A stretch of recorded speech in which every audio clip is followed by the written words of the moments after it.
Howdy folks.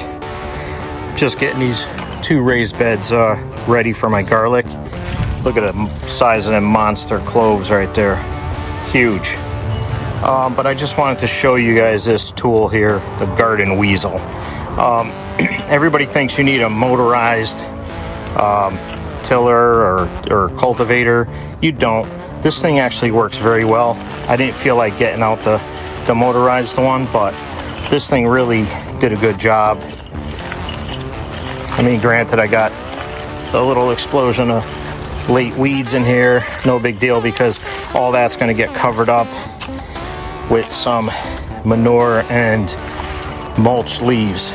So most of that's going to die off, but throughout the season I hand pick them out anyway. No big deal.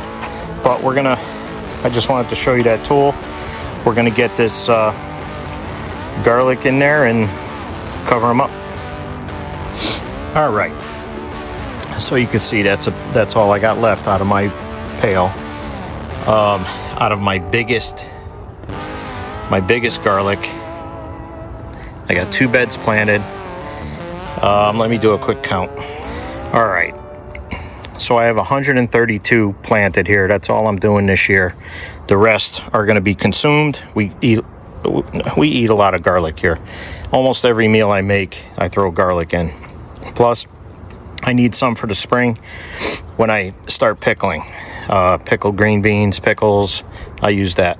So it looks like I have a lot, but I don't. This year I'm actually cutting it a little thin because I gave away a ton. I sold some. Did pretty well. And I had like over 1,000 at the time. More than that. But anyway.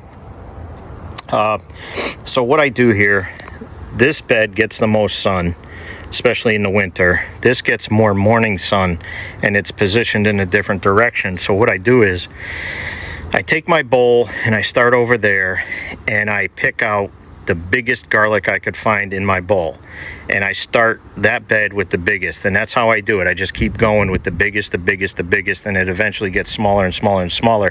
Even though these are still big, they're still really good size.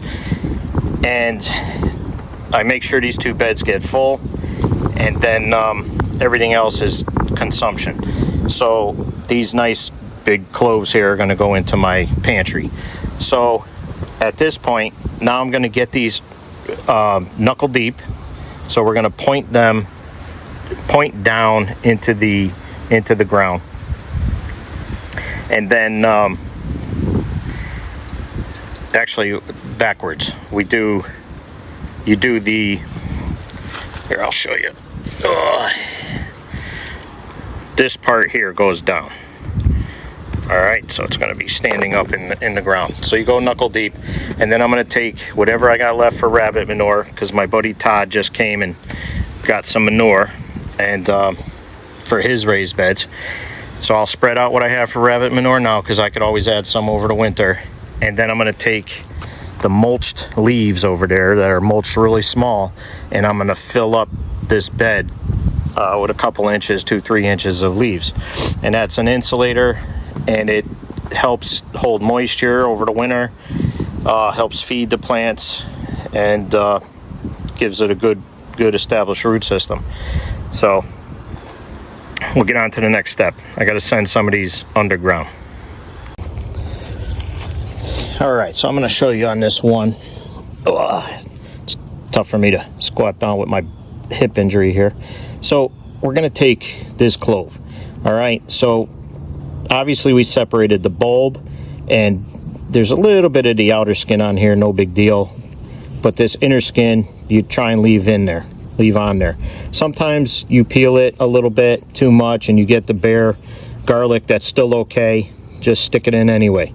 But all I do here is I send it in, the stem up, if that's what you want to call it, the point, you could call it the tail or whatever, but the base is what you want to stick down in. And I go down what I call knuckle deep. Now you can do a hole. Basically that's it right there. All right, so if you want, you can do it like this. You can, go down finger deep there. Basically about like that. That's all you need. That's perfect. And then we'll get all these under, get the rabbit manure, and then the mulch leaves. All right, so now you can see I put 1 5-gallon pail of basically pelletized rabbit manure on both beds each, and that's enough. I mean, that'll feed this bed all winter, really. It's a slow release. So now I'm going to do this with one hand, bear with me.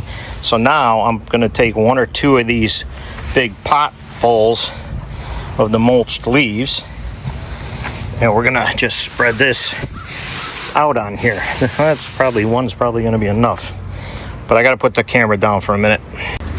All right, so that's 1 pot worth, that flower pot. I'm gonna add a little bit more, and then I'll get my cages on here. I'll show you, and that keeps the leaves from blowing off. It also keeps predators, squirrels, and stuff from burying stuff and digging up my garlic. All right, so I just want to show you that I put these cages on here. It covers the leaves and the manure. Number 1, it keeps the leaves from blowing around, and it keeps the squirrels from getting in there. Yeah, of course, mice can get in and out of there if there is any, but it is what it is.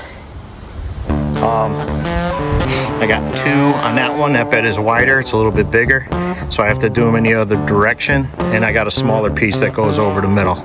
I'll get that on now, but just want to say thanks for watching, and that's a wrap.